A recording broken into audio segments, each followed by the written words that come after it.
चुनाव खत्म होने के बाद मोदी जी वाराणसी की जनता को थैंक यू बोलने गए, लेकिन वाराणसी की जनता ने मोदी जी के ऊपर चप्पल फेंकना शुरू कर दिया। सोशल मीडिया पे वीडियो काफी इसका वायरल हो रहा है। इनफैक्ट उसके तुरंत बाद मोदी जी नालंदा यूनिवर्सिटी गए वहां का इनॉग्रेशन करने के लिए, और वहां पर भी घनघोर पनौतियां लग गई। भाई मतलब जून का महीना ऐसा लग रहा है मोदी जी के लिए बहुत भारी है। मेरी बात मानो मोदी जी, आपको जून के महीने में घर पर ही रहना चाहिए। शपथ वपथ सब साइड में रख दो। अब सबसे पहले बात करना चाहता हूं यहां पर वाराणसी की वीडियो के बारे में। आपकी स्क्रीन के ऊपर ये वीडियो चल रहा होगा, अपने स्क्रीन पर आप देख सकते हैं मोदी जी रोड शो कर रहे हैं, जनता को थैंक यू बोल रहे हैं, और बाय चांस मोदी जी गाड़ी के बाहर नहीं है। आप अगले सीन में देखो कि उनका सुरक्षा कर्मी जो है बोनट के ऊपर से चप्पल को उठा करके वापस फेंक रहा है। अब जरा एक बार खुद सोचो कि अगर मोदी जी यहां पर गाड़ी के बाहर होते, जैसा कि कई बार मोदी जी करते हैं कि थैंक यू बोलने के लिए या फिर रोड शो करने के लिए सनरूफ से बाहर आ जाते हैं काफी कूल बनने के लिए, तो मोदी जी के सर के ऊपर ये चप्पल पड़ती। लेकिन आखिरकार इतनी नाराजगी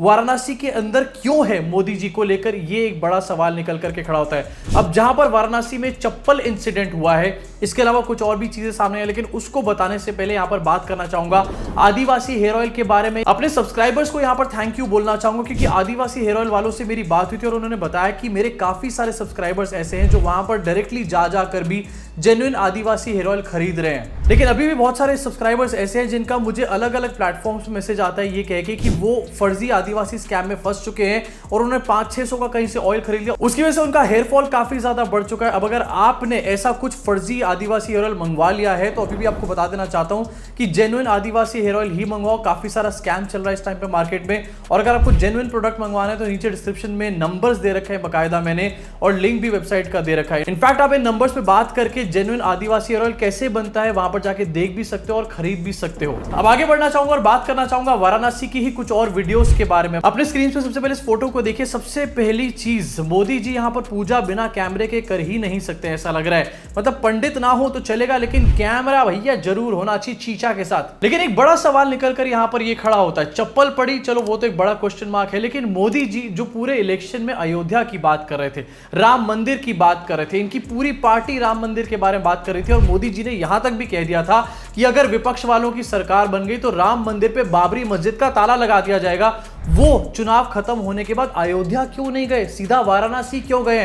हाँ मैं जानता हूं कि मोदी जी ने वाराणसी से चुनाव लड़ा था, वहां से वो जीत गए, लेकिन यार चुनाव तो पूरा अयोध्या राम मंदिर के राउंड था ना, वाराणसी के राउंड थोड़ी ना था।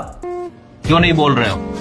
इसके अलावा आपको एक वीडियो दिखाना चाहता हूं। इस वीडियो में एक बहुत अजीब सी चीज है, अगर नोटिस कर पाओ तो करना, और कमेंट सेक्शन में बताना कि क्या है वो अजीब चीज। महामांगल्य प्रथमासोत्तमे पुण्य पवित्रे शुभे विघ्नता परिसमाप्त्यर्थम महागणपति स्मरणंच करिष्मुतते नमः जाते रुद्र शिवा तनूरघोरा पापगासिनी। देखा आपने 13 सेकंड का वीडियो। 13 सेकंड के वीडियो में सबसे ज्यादा अजीब बात यह लगी मुझे कि वो योगी आदित्यनाथ जिनको पूजा पाठ करना आता है उनको चौखट पे बिठा रखा है, और मोदी जी जो कि पूजा पाठ करना ठीक से जानते भी शायद नहीं होंगे, वो यहां पर आगे बैठकर पूजा कर रहे हैं। आखिरकार ये किस लेवल की हिपोक्रेसी चल रही है मुझे समझ में नहीं आ रहा। कैसे हिंदू धर्म को यहां पर बचाया जा रहा है, कैसे हिंदुत्व को यहां पर आगे रखा जा रहा है। इसके अलावा सिंपल सी बात है, उत्तर प्रदेश में ज्यादा सीट भारतीय जनता पार्टी नहीं जीती, इसलिए योगी आदित्यनाथ को चौखट पे खड़ा कर दिया है। अगर और कम सीटें जीत जाते तो क्या योगी आदित्यनाथ को बाहर चपड़ासी बनाकर खड़ा कर देते? मतलब ये किस लेवल का छपड़ीपना है, जहां पर अपने बड़े बड़े जो हिंदुत्व के नेता हैं इनके, जिनकी अपनी बहुत बड़ी फैन फॉलोइंग है, जिनको नंबर 2 पे भी कहा जाता है बीजेपी में,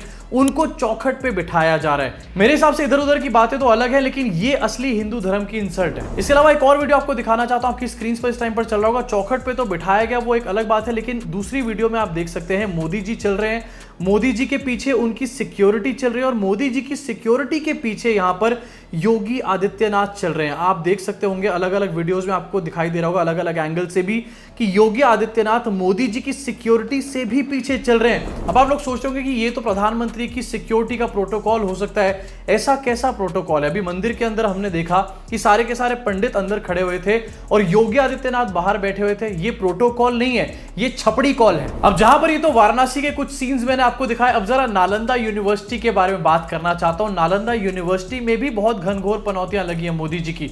सबसे पहली पनौती आपको आपकी स्क्रीन पे दिखाना चाहता हूं। यूनिवर्सिटी इनॉग्रेट करने का जो एड सामने आया नालंदा यूनिवर्सिटी की तरफ से, उसमें पहले हम देखते थे सिर्फ मोदी जी का फोटो, महामानव का फोटो होता था बड़ा सा, लेकिन अब मोदी जी यहां पर स्पेस को शेयर कर रहे हैं नीतीश कुमार के साथ। हाँ ये बात सही है कि नीतीश कुमार का जो फोटो है वो मोदी जी से छोटा है, लेकिन बहुत ही थोड़ा सा यहाँ पर फर्क देखा जा सकता है।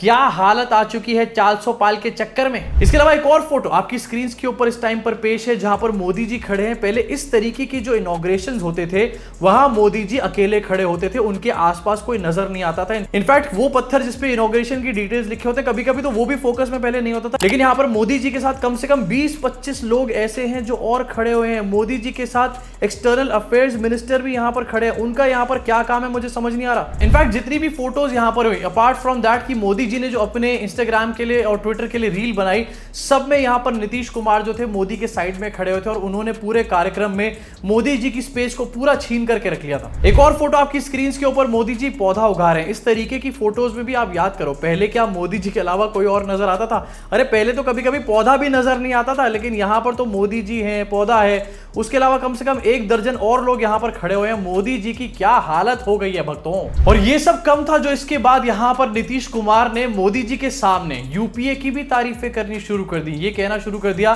कि जो नालंदा यूनिवर्सिटी बनी है, इसका जो इनॉग्रेशन हुआ है, इसमें यूपीए का भी एक बड़ा हाथ है। एक बार सुनो क्या कह रहे हैं यहां पर नीतीश कुमार। प्रथम विजिटर के रूप में नए नालंदा विश्वविद्यालय के लिए चयनित स्थल पर आए थे। जब यहां काम शुरू किया जा रहा था तो वो भी फिर देखने आए थे 2008 में।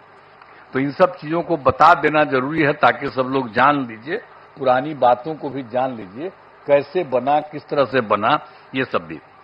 और फिर 2010 में वर्ष में हमारे अनुरोध पर नालंदा अंतर्राष्ट्रीय विश्वविद्यालय की स्थापना हेतु लोकसभा में बिल पारित किया गया। जब बहुत बार बार हम कह रहे थे तो अंत में वहां पर था, और उस समय तो सरकार दूसरे की थी, लेकिन हम लोगों ने इतना ज्यादा कहते रहे और उसके बाद फिर एक बार वो लोग वहां पर इसको लाए लोकसभा में, फिर राज्य सरकार पारित किया था कि इसको हम कराएंगे।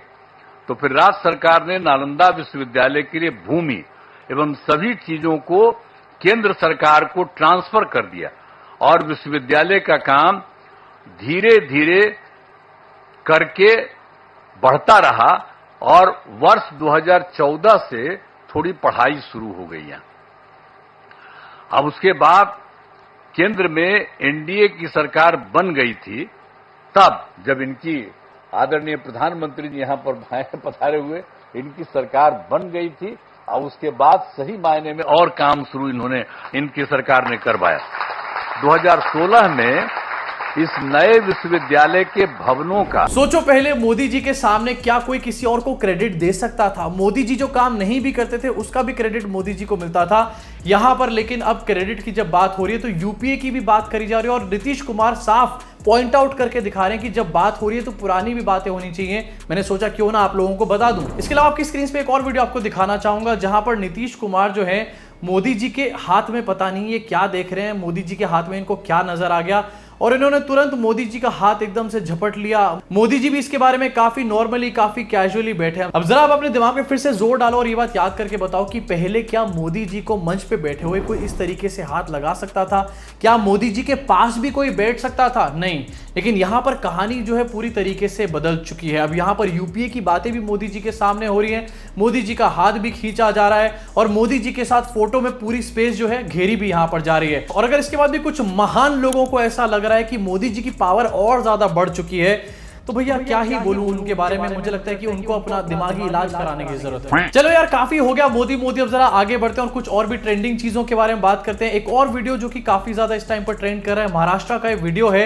एक महिला कार चलाना सीख रही थी, पहाड़ी के पास कार चलाना सीख रही थी। रिवर्स करते करते गलती से उसने ब्रेक की जगह एक्सीलेटर दबा दिया और गाड़ी जो है खाई में गिर गई। महिला की वहां पर मौत हो गई। ये वीडियो आपकी स्क्रीन पर चल रहा होगा। मतलब इंस्टाग्राम रील बनाने के चक्कर में लोग क्या क्या करते हैं। कोई भी अगर इंसान ड्राइविंग सीख रहा है, सबसे पहली बात तो उसको भैया पहाड़ी के पास ड्राइविंग सिखाने की जरूरत ही क्या है? ये भैया कौन सा नया ट्रेंड यहां पर चल पड़ा है? उसके बाद यार रील बनाने से पहले आप साइड में बैठ जाओ। अगर साइड में बैठे होते तो शायद आप यहां पर हैंड ब्रेक खींच लेते, महिला की जान बच जाती। लेकिन नहीं, इनको तो पहले टिकटॉक वीडियोस बनाने, टिकटॉक पे वायरल होना है इनको पहले। इसी के साथ जरा कुछ इंटरनेशनल खबरों के भी बारे में बात कर ली जाए। आज काफी दिन हो चुके हैं। सबसे पहले आपकी स्क्रीन के ऊपर ये न्यूज दिखाना चाहूंगा। 4300 Indian millionaires expected to leave country in 2024। एक रिपोर्ट के मुताबिक ये पता चला है कि 4300 ऐसे मिलियनेयर्स हैं हमारे देश में अमीर लोग हैं जो इंडिया को छोड़ने वाले हैं इस साल के ही अंदर। मतलब कहां यार बीजेपी के लोग बोल रहे हैं न्यू इंडिया बना दिया, इंडिया की इकोनॉमी जो है 5th लार्जेस्ट हो चुकी है, यूके को हम पीछे छोड़ चुके हैं। अगर ये सब अच्छा हो ही रहा है तो आखिरकार ये अमीर लोग इंडिया छोड़ क्यों रहे हैं? और ये बात भी मैं गारंटी के साथ कह सकता हूं कि इसमें ज्यादातर लोग वो होंगे जो कमल का बटन दबा करके आए होंगे इलेक्शन के अंदर। अब इनको इंडिया के अंदर तो मोदी जी की सरकार चाहिए, लेकिन इंडिया के अंदर रहना नहीं है। अजीब हिपोक्रेसी चल रही है भाई। हिपोक्रेसी की भी सीमा होती है। इसके साथ जरा एक और इंटरनेशनल डंका यहां पर बजाना चाहूंगा, अपने स्क्रीन पर देखिए। Won't tolerate violence or threats, Canberra says on secret war of Indian spy agents in Australia। Australia में इंडियन स्पाई एजेंट्स की एक सीक्रेट वॉर चल रही है, उसको लेकर के ऑस्ट्रेलिया ने यहां पर काफी कड़ा रुख अपनाया है, लेकिन गोदी मीडिया बोलेगा कि मोदी इज द बॉस। इसी के साथ एक और डंका देख लो बीजेपी के सपोर्टर्स, तुम्हारे लिए खास तौर से अपनी स्क्रीन पर देखो।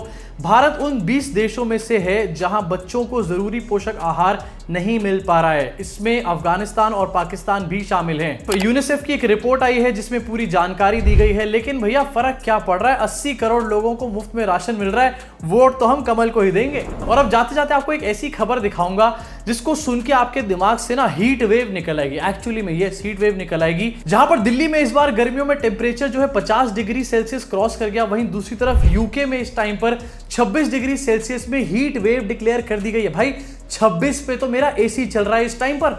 ये बताया जा रहा है कि यूके में 48 घंटों के लिए ये 26 डिग्री सेल्सियस वाली हीट वेव आ रही है। क्या चल रहा है यहाँ पर? मजाक चल रहा है अजीब सा। भाई इनका इस टेम्परेचर में ये हाल हो रहा है। इस न्यूज को देखने के बाद मुझे ये समझ में नहीं आ रहा कि इन्होंने इंडिया के ऊपर इतने सालों रूल कैसे किया।